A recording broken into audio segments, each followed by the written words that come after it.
ओम शांति। आज 18 जनवरी 2026 और आज हमारे प्यारे ब्रह्मा बाबा का अव्यक्ति दिवस है, स्मृति दिवस, सुसमर्थि दिवस। आज के दिन ब्रह्मा बाबा अपने संपूर्ण अव्यक्त फरिश्ते स्टेज को प्राप्त कर इस साकार देह के बंधन से मुक्त होकर के अपनी सारी शक्तियां बच्चों को विल करके अव्यक्त वतनवासी बने, ताकि हम बच्चों को भी सहज अव्यक्त वतनवासी बना सके। और बाबा ने हम बच्चों को यही सुंदर लक्ष्य दिया कि बच्चे, अब आप भी संपूर्ण होकर के अव्यक्त वतन में बाबा के संग आ जाओ। और हम बच्चों का भी यही सुंदर लक्ष्य है, अव्यक्त फरिश्ता बनना। तो आज के बाबा के शिक्षाओं भरे महावाक्य साकार रूप से चले हुए और अव्यक्त रूप से चले हुए दोनों महावाक्य को हम सभी सुनेंगे।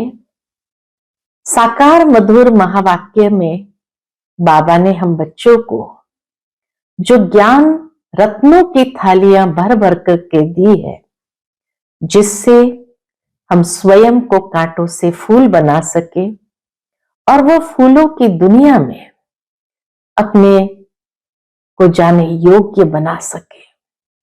साथ ही बाबा कहे, जितना ये अविनाशी ज्ञान रत्नों का दान करते जाएंगे, एक तो स्वयं में खुशी का अनुभव होगा और दूसरा अनेकों की आशीर्वाद मिलेगी और बाबा से भी उजुरा मिलेगा।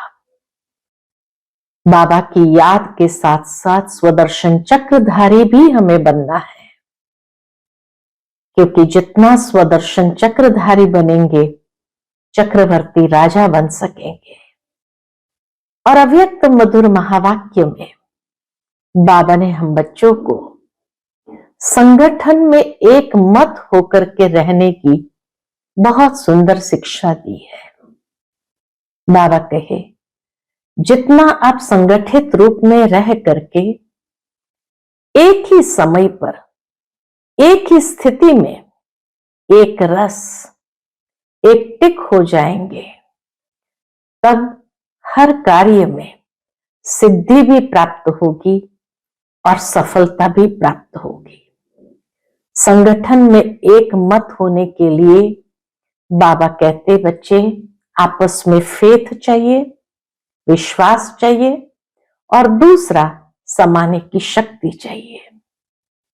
जितना हम दूसरों की गलती को भी समा करके फेथ के साथ आगे बढ़ेंगे, उतना हर कार्य में सहज सफलता प्राप्त होगी। तो सुनते हैं आज के बाबा के साकार अव्यक्त मधुर महावाक्य। ओम शांति।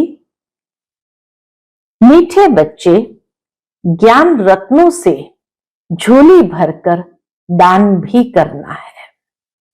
जितना दूसरों को रास्ता बताएंगे, उतना आशीर्वाद मिलेगी। ओम शांति। मीठे बच्चों को ये पक्का याद रखना है कि शिव बाबा हमको पढ़ाते हैं। शिव बाबा पतित पावन भी है, सदगति दाता भी है। सदगति माना स्वर्ग की राजाई देते हैं। बाबा कितना मीठा है, कितना प्यार से बच्चों को बैठ पढ़ाते हैं। बाप दादा द्वारा हमको पढ़ाते हैं। शिव बाबा दादा के द्वारा हमको पढ़ाते हैं। बाबा कितना मीठा है, कितना प्यार करते हैं, कोई तकलीफ नहीं देते हैं। सिर्फ कहते हैं, मुझे याद करो और चक्र को याद करो। बाप की याद में दिल एकदम ठहर जानी चाहिए। बाबा की याद में दिल ठहर जानी चाहिए, माना एकदम शीतल हो जानी चाहिए। एक बाप की याद सतानी चाहिए। बाबा कहे बाप की ही याद सतानी चाहिए, क्योंकि बाप से वर्षा कितना भारी मिलता है। अपने को देखना चाहिए हमारा बाप के साथ कितना लव है, कहां तक हमारे में दैवी गुण है, कितना बाबा से हमारा लव है और कितना दैवी गुण हमने धारण किया है। क्योंकि तुम बच्चे अब कांटों से फूल बन रहे हैं, तो दैवी गुणों की धारणा से ही हम फूल बनते जा रहे हैं। जितना जितना योग में रहेंगे उतना कांटों से फूल सतो प्रधान बनते जाएंगे। फूल बन गए फिर यहां रह नहीं सकेंगे। बाबा कहे जब एकदम खिला हुआ फूल बन जाएंगे फिर यहां रह नहीं सकेंगे। फूलों का बगीचा है ही स्वर्ग।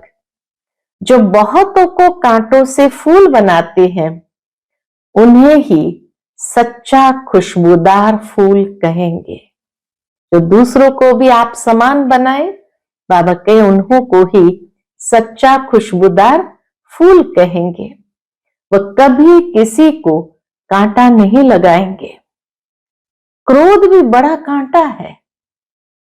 बाबा कहते क्रोध भी बड़ा कांटा है, बहुतों को दुख देते हैं। अभी तुम बच्चे कांटों की दुनिया से किनारे पर आ गए हो, तुम हो संगम पर। जैसे माली फूलों को अलग पाट में निकाल कर रखते हैं, अलग बर्तन में निकाल कर रखते हैं, वैसे ही तुम फूलों को भी अब संगम युगी पाट में अलग रखा हुआ है। बाबा ने भी हम बच्चों को संगम युगी पाठ में अलग रखा हुआ है। फिर तुम फूल स्वर्ग में चले जाएंगे, कलयुगी कांटे भस्म हो जाएंगे। हम बच्चे सतयुग में फूलों के बगीचे में चले जाएंगे और कलयुगी कांटे सारे भस्म हो जाएंगे। मीठे बच्चे जानते हैं, क्या जानते हैं? पारलौकिक बाप से हमको अविनाशी वर्षा मिलता है। जो सच्चे सच्चे बच्चे हैं, जिनका बाप दादा से पूरा लव है, उनको बड़ी खुशी रहेगी। हम विश्व का मालिक बनते हैं। हाँ, पुरुषार्थ से ही विश्व का मालिक बना जाता है। ऐसे ही नहीं बन जाते हैं। हर एक बच्चा पुरुषार्थ से ही विश्व का मालिक बन जाता है, सिर्फ कहने से नहीं। जो अनन्य बच्चे हैं उन्हों को सदैव याद रहेगा कि हम अपने लिए फिर से वही सूर्यवंशी चंद्रवंशी राजधानी स्थापन कर रहे हैं। बाप कहते हैं मीठे बच्चे, जितना तुम बहुतों का कल्याण करेंगे उतना तुमको ही उजूरा मिलेगा, रिटर्न में फल भी मिलेगा। बहुतों को रास्ता बताएंगे तो बहुतों की आशीर्वाद मिलेगी। ज्ञान रत्नों से झोली भरकर फिर दान करना है। एक तो बाबा कहे ज्ञान रत्नों से अपनी झोली भरकर फिर दान करना है। ज्ञान सागर तुमको रत्नों की थालियां भर भर कर देते हैं। उन रत्नों का जो दान करते हैं वही सबको प्यारे लगते हैं। बच्चों को अंदर में कितनी खुशी होनी चाहिए। सेंसिबल बच्चे जो होंगे वह तो कहेंगे हम बाबा से पूरा ही वर्षा लेंगे, एकदम चटक पड़ेंगे। बाप से बहुत लव रहेगा, क्योंकि जानते हैं प्राण देने वाला बाप मिला है। नॉलेज का वरदान ऐसे देते हैं शिव बाबा, हम बच्चों को नॉलेज का वरदान ऐसे देते हैं जिससे हम क्या से क्या बन जाते हैं। इनसॉल्वेंट से सॉल्वेंट बन जाते हैं, इतना भंडारा भरपूर कर देते हैं, इतना समृद्ध बन जाते हैं, जो बाबा कहे भंडारा ही भरपूर कर देते हैं। जितना बाप को याद करेंगे उतना लौ रहेगा, कशिश होगी। सुई साफ होती है तो चकमक तरफ यानी चुंबक के तरफ खींच जाती है। जितनी सुई साफ होंगी, जंक नहीं होगा, तो चकमक यानी चुंबक के तरफ खींच जाती है ना। बाप की याद से कट निकलती जाएंगी, एक बाप के सिवाय और कोई याद न आए, ऐसी अवस्था हमें बनानी है। बाप समझाते हैं, मीठे बच्चे अब गफलत मत करो। बाप समझाते हैं, मीठे बच्चे अब गफलत मत करो, स्वदर्शन चक्रधारी बनो, लाइट हाउस बनो। स्वदर्शन चक्रधारी बनने की प्रैक्टिस अच्छी हो जाएगी तो फिर तुम जैसे ज्ञान का सागर हो जाएंगे। जैसे स्टूडेंट पढ़कर टीचर बन जाते हैं ना, तुम्हारा धंधा ही यह है। सबको स्वदर्शन चक्रधारी बनाओ, तब ही चक्रवर्ती राजा रानी बनेंगे। इसलिए बाबा सदैव बच्चों से पूछते हैं, क्या पूछते हैं? स्वदर्शन चक्रधारी हो बैठे हो? बाप भी स्वदर्शन चक्रधारी है ना। बाप आए हैं तुम मीठे बच्चों को वापस ले जाने। तुम बच्चों बिगर हमको भी जैसे बेआरामी आती है। शिव बाबा कहते हैं, तुम बच्चों के बिगर परमधाम खाली हो जाता है तो बाबा को भी जैसे कि बेआरामी होती है। जब समय होता है तो बेआरामी हो जाती है। शिव बाबा का भी जब नीचे आने का समय होता है तो बाबा को बेआरामी हो जाती है, बस अब भी हम जाऊं। बच्चे बहुत पुकारते हैं, बहुत दुखी है, तरस पड़ता है। अब तुम बच्चों को चलना है घर, फिर वहां से तुम आपे ही चले जाएंगे सुखधाम। बाबा सुखधाम नहीं आते, लेकिन बाबा कहे घर साथ में ले जाता हूं, फिर तुम चले जाएंगे सुखधाम। वहां मैं तुम्हारा साथी नहीं बनूंगा। अपनी अवस्था अनुसार तुम्हारी आत्मा चली जाएंगी। जैसी जिसकी अवस्था वैसे या तो राजघराने में या प्रजा में चले जाएंगे। जितना तुम बच्चे बाप की याद में रहेंगे उतना दूसरों को समझाने का असर होगा। बाबा कहे उतना दूसरों को समझाने का असर होगा। तुम्हारा बोलना जास्ती नहीं होना चाहिए। आत्म अभिमानी हो, थोड़ा भी समझाएंगे तो तीर लगेगा। बाप कहते बच्चे बीती सो बीती, जो बातें हो गई सो हो गई। अब पहले अपने को सुधारो। खुद याद करेंगे नहीं, दूसरों को कहते रहेंगे, ये ठगी चल ना सके। बाबा कहते अब ये ठगी चल ना सके। अंदर दिल जरूर खाती होगी। बाप के साथ पूरा लव नहीं है तो श्रीमत पर चलते नहीं है। बेहद के बाप जैसी शिक्षा तो और कोई दे न सके। बाप कहते हैं मीठे बच्चे इस पुरानी दुनिया को अब भूल जाओ। पिछाड़ी में तो ये सब भूल ही जाना है। बुद्धि लग जाती है अपने शांति धाम और सुख धाम में। बाप को याद करते करते बाप के पास चले जाना है। पतित आत्मा तो जा न सके, वह है ही पावन आत्माओं का घर। यह शरीर 5 तत्वों से बना हुआ है।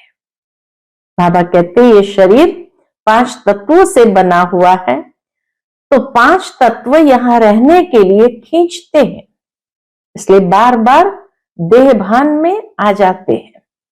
क्योंकि आत्मा ने ये जैसे प्रॉपर्टी ली हुई है, ये 5 तत्वों के शरीर की प्रॉपर्टी ली हुई है, तो जितना इससे लगाव होगा तो वो शरीर जैसे खींचेगा, इसलिए शरीर में ममत्व हो गया है।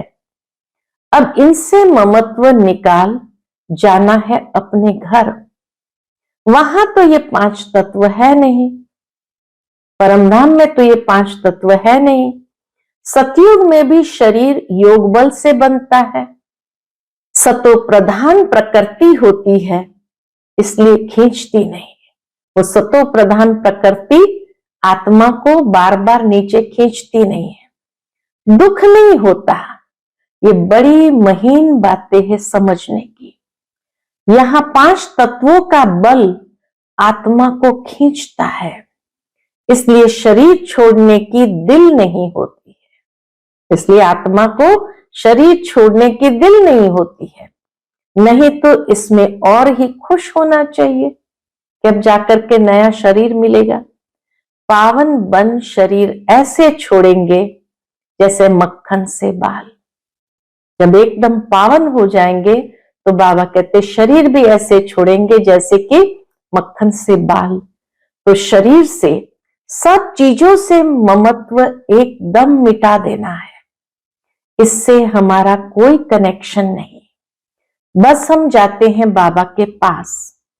इस दुनिया से अपना बैगेज तैयार कर पहले से ही भेज दिया है।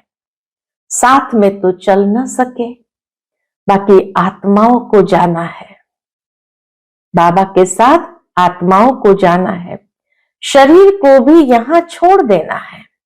बाबा ने नए शरीर का साक्षात्कार करा दिया है। हीरे जवाहरों के महल मिल जाएंगे। ऐसे सुखधाम में जाने के लिए कितनी मेहनत करनी चाहिए, थकना नहीं चाहिए। दिन रात बहुत कमाई करनी है। इसलिए बाबा कहते हैं नींद को जीतने वाले बच्चे मामेकम याद करो और विचार सागर मंथन करो। ड्रामा के राज को बुद्धि में रखने से बुद्धि एकदम शीतल हो जाती है। ड्रामा का राज बुद्धि में रखो तो हर बात में फुल स्टॉप, यानी बुद्धि एकदम शीतल हो जाती है। जो महारथी बच्चे होंगे वह कब हिलेंगे नहीं। शिव बाबा को याद करेंगे तो वो संभाल भी करेंगे।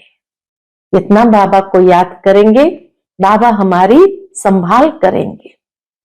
बाप तुम बच्चों को दुख से छुड़ाकर शांति का दान देते हैं। तुमको भी शांति का दान देना है। बाबा हमें देता है, हमें दूसरों को देना है। तुम्हारी ये बेहद की शांति अर्थात योग बल दूसरों को भी एकदम शांत कर देंगे। तुम बाप की याद में रहकर फिर देखो ये आत्मा हमारे कुल की है या नहीं। बाबा की याद में रह करके किसी को भी देखेंगे तो पता चलेगा ये हमारे कुल की है या नहीं। अगर होगी तो एकदम शांत हो जाएगी। जो इस कुल के होंगे उन्हों को ही इन बातों से रस बैठेगा। बच्चे याद करते हैं तो बाप भी प्यार करते हैं। जितना हम याद करते हैं बाबा का भी रिस्पॉन्स मिलता है। बाबा बच्चों को प्यार करते हैं। आत्मा को प्यार किया जाता है। यह भी जानते हैं जिन्होंने बहुत भक्ति की है वही जास्ती पढ़ेंगे। उनके चेहरे से मालूम पड़ता जाएगा कि बाप से कितना लव है। चेहरे से ही मालूम पड़ेगा बाप में कितना लव है। आत्मा बाप को देखती है। बाप हम आत्माओं को पढ़ा रहे हैं। बाप भी समझते हैं हम इतनी छोटी बिंदी आत्मा को पढ़ाता हूं। आगे चल तुम्हारी वह अवस्था हो जाएगी। कौन सी? समझेंगे हम भाई भाई को पढ़ाते हैं।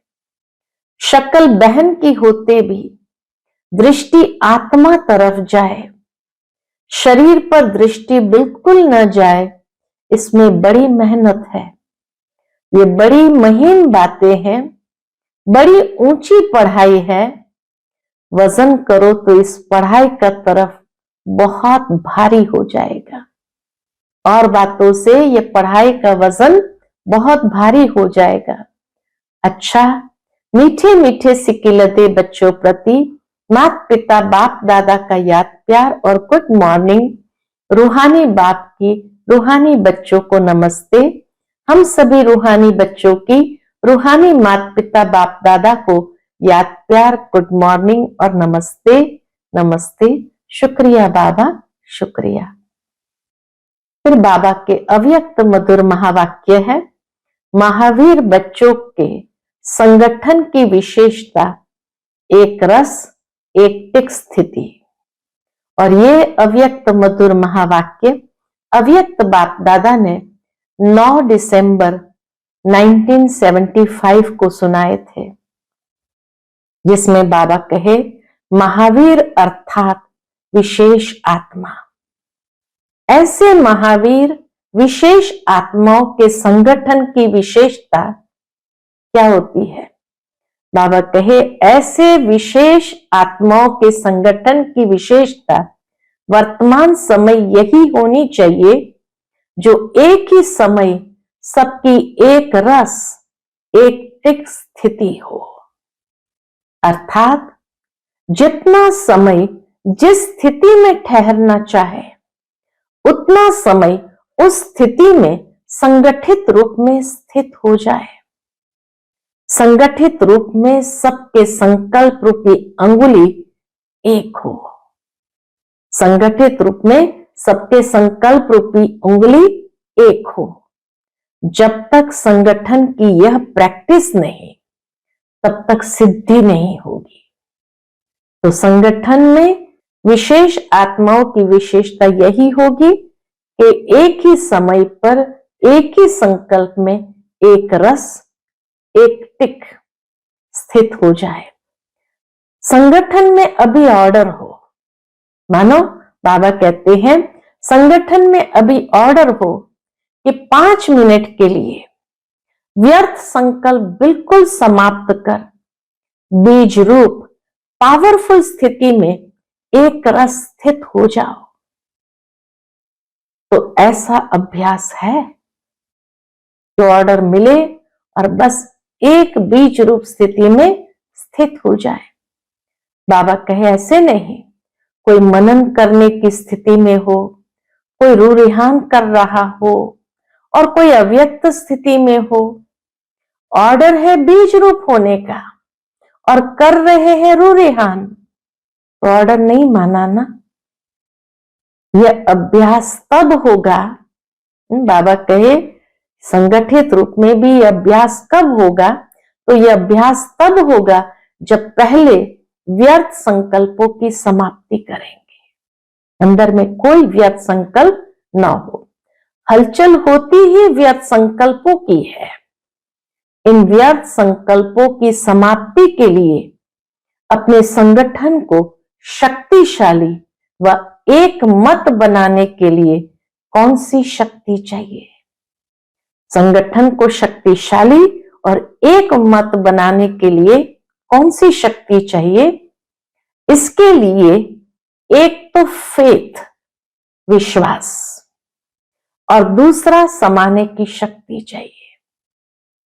संगठन को जोड़ने का धागा है फेथ विश्वास। तो ये 2 चीजें चाहिए, एक तो फेथ, दूसरा समाने की शक्ति। किसी ने जो कुछ किया मानो रॉन्ग भी किया, लेकिन संगठन प्रमाण व अपने संस्कारों प्रमाण व समय प्रमाण उसने जो किया उसका भी जरूर कोई भाव अर्थ होगा। संगठित रूप में जहां सर्विस है वहां उसके संस्कारों को भी रहम दिल की दृष्टि से देखते हुए संस्कारों को सामने न रख, इसमें भी कोई कल्याण होगा। कितनी बड़ी बात बाबा ने कही। किसी का कैसा भी संस्कार हो, लेकिन जहां संगठित रूप में सर्विस है वहां रहमदिल बन करके उस दृष्टि से देखो, संस्कारों को सामने न रख, इसमें भी कोई कल्याण होगा। इसको साथ मिलाकर चलने में ही कल्याण है। ऐसा फेथ जब संगठन में एक दूसरे के प्रति हो तभी सफलता हो सकती है।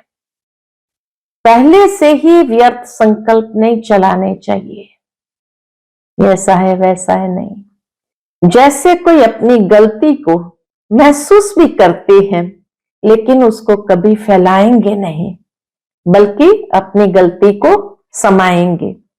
दूसरा उसको फैलाएगा तो भी बुरा लगेगा। कोई हमारी गलती को फैलाता है तो बुरा लगता है। इसी प्रकार दूसरे की गलती को भी अपनी गलती समझ फैलाना नहीं चाहिए। कितना बाबा संगठन को कैसे मजबूत कर रहा है उसकी विधि बताते हैं। व्यर्थ संकल्प नहीं चलाने चाहिए, बल्कि उन्हें भी समा देना चाहिए। इतना एक दो में फेथ हो, स्नेह की शक्ति से ठीक कर देना चाहिए।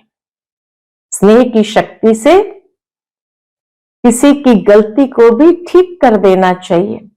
जैसे लौकिक रीति भी घर की बात बाहर नहीं करते हैं, नहीं तो इससे घर को ही नुकसान होता है। तो संगठन में साथी ने जो कुछ किया उसमें जरूर रहस्य होगा। यदि उसने रॉन्ग भी किया हो तो भी उसको परिवर्तन कर देना चाहिए। ये दोनों प्रकार से फेथ रखकर एक दूसरे के संपर्क में चलने से संगठन की सफलता हो सकती है। तो पहली बात बताई, दूसरे की गलती को अपनी गलती समझकर समा लेना चाहिए, और खाली समाना नहीं लेकिन परिवर्तन कर लेना चाहिए। ऐसा फेथ एक दूसरे में हो तो बाबा कहे संगठन की सफलता हो सकती है। इसमें समाने की शक्ति ज्यादा चाहिए। व्यर्थ संकल्पों को समाना है। बीते हुए संस्कारों को कभी भी वर्तमान समय से टैली नहीं करो, अर्थात मिलाओ नहीं। पास्ट के जो संस्कार रहे हैं उसी बात को बार बार वर्तमान समय के साथ भी मिलाते रहे, ऐसा नहीं करना है। अर्थात पास्ट को प्रेजेंट नहीं करो। जब पास्ट को प्रेजेंट में मिलाते हो तब ही संकल्पों की क्यू लंबी हो जाती है। व्यर्थ संकल्पों की क्यू लंबी हो जाती है, और जब तक यह व्यर्थ संकल्पों की क्यू है तब तक संगठित रूप में एक रस स्थिति हो नहीं सकती। दूसरे की गलती सो अपनी गलती समझना, दूसरे की गलती सो अपनी गलती समझना, यह है संगठन को मजबूत करना। यह तब होगा जब एक दूसरे में फेथ होगा। परिवर्तन करने का फेथ या कल्याण करने का फेथ, इसमें समाने की शक्ति जरूर चाहिए। या परिवर्तन करो या कल्याण करने का फेथ, विश्वास रख करके समाने की शक्ति चाहिए। देखा और सुना, उसको बिल्कुल समाकर वही आत्मिक दृष्टि और कल्याण की भावना रहे। जब अज्ञानियों के लिए कहते हो अपकारियों पर उपकार करना है, तो संगठन में भी एक दूसरे के प्रति रहम की भावना रहे। अभी रहम की भावना कम रहती है क्योंकि आत्मिक स्थिति का अभ्यास कम है। बहुत सुंदर बात बाबा ने कही कि अभी रहम की भावना कम रहती है क्योंकि आत्मिक स्थिति का अभ्यास कम है। ऐसा पावरफुल संगठन होने से ही सिद्धि होगी। अभी आप सिद्धि का आवाहन करते हो, लेकिन फिर आपके आगे सिद्धि स्वयं झुकेगी। अभी हम सिद्धि का आवाहन करते हैं, लेकिन बाबा कहे आगे ऐसा समय आएगा जो सिद्धि स्वयं झुकेगी। जैसे सतयुग में प्रकृति दासी बन जाती है, वैसे सिद्धि आपके सामने स्वयं झुकेगी। सिद्धि आप लोगों का आवाहन करेगी। जब श्रेष्ठ नॉलेज है, स्टेज भी पावरफुल है, तो सिद्धि क्या बड़ी बात है। सदा काल एक स्थिति में रहने वालों को सिद्धि प्राप्त न हो, ये हो नहीं सकता। एक स्थिति में सदा रहते हैं, बाबा कहे उसको सिद्धि प्राप्त न हो, ये हो नहीं सकता। लेकिन इसके लिए संगठन की शक्ति चाहिए। एक ने कुछ बोला, दूसरे ने स्वीकार किया। सामना करने की शक्ति ब्राह्मण परिवार के आगे यूज नहीं करनी है। एक दूसरे का सामना नहीं करना है, वो माया के आगे यूज करना है। सामना हमें ब्राह्मणों का नहीं, माया का करना है। तो बाबा कहे वो माया के आगे यूज करनी है। परिवार के सामने करने की शक्ति यूज करने से संगठन पावरफुल नहीं होता। परिवार के सामने सामना करने की शक्ति यूज करने से संगठन पावरफुल नहीं होता। कोई भी बात नहीं जचती है, मानो किसी की कोई बात हमें नहीं जचती है, तो भी एक दूसरे का सत्कार करना चाहिए, रिस्पेक्ट और रिगार्ड रखना चाहिए। उस समय किसी के संकल्प व बोल को कट नहीं करना चाहिए। इसलिए अब समाने की शक्ति को धारण करो। संगठित रूप में आप ब्राह्मण बच्चों की आपस के संपर्क की भाषा कैसी होनी चाहिए। तो बाबा कहे आप ब्राह्मण बच्चों की भाषा अव्यक्त भाव की होनी चाहिए। जैसे फरिश्ते अथवा आत्माएं आत्माओं से बोल रही है। किसी की सुनी हुई गलती को संकल्प में भी स्वीकार न करना और न कराना ही चाहिए। न करना न कराना चाहिए। ऐसी जब स्थिति हो तभी बाप की जो शुभ कामना है, बाबा की जो शुभकामना है बच्चों के प्रति संगठन की, वह प्रैक्टिकल में होगी। इसके लिए विशेष पुरुषार्थ अथवा विशेष अनुभवों की आपस में लेन देन करो। संगठित रूप में विशेष योग के प्रोग्राम चलते रहे तो विनाश ज्वाला को भी पंखा लगेगा। योग अग्नि से विनाश की अग्नि जलेगी। अच्छा, ओम शांति। आज का बाप दादा का मधुर वरदान हम बच्चों के प्रति है। व्यक्त में रहते अव्यक्त फरिश्ते रूप का साक्षात्कार कराने वाले सफेद वस्त्रधारी और सफेद लाइट धारी भव। व्यक्त में रहते अव्यक्त फरिश्ते रूप का साक्षात्कार कराने वाले सफेद वस्त्रधारी और सफेद लाइट धारी भव। जैसे अभी चारों ओर ये आवाज फैल रहा है कि ये सफेद वस्त्रधारी कौन है और कहां से आए हैं, ऐसे अब चारों ओर फरिश्ते रूप का साक्षात्कार कराओ। इसको कहा जाता है डबल सेवा का रूप। जैसे बादल चारों ओर छा जाते हैं, ऐसे चारों ओर फरिश्ते रूप से प्रकट हो जाओ। जहां भी देखे तो फरिश्ते ही नजर आए।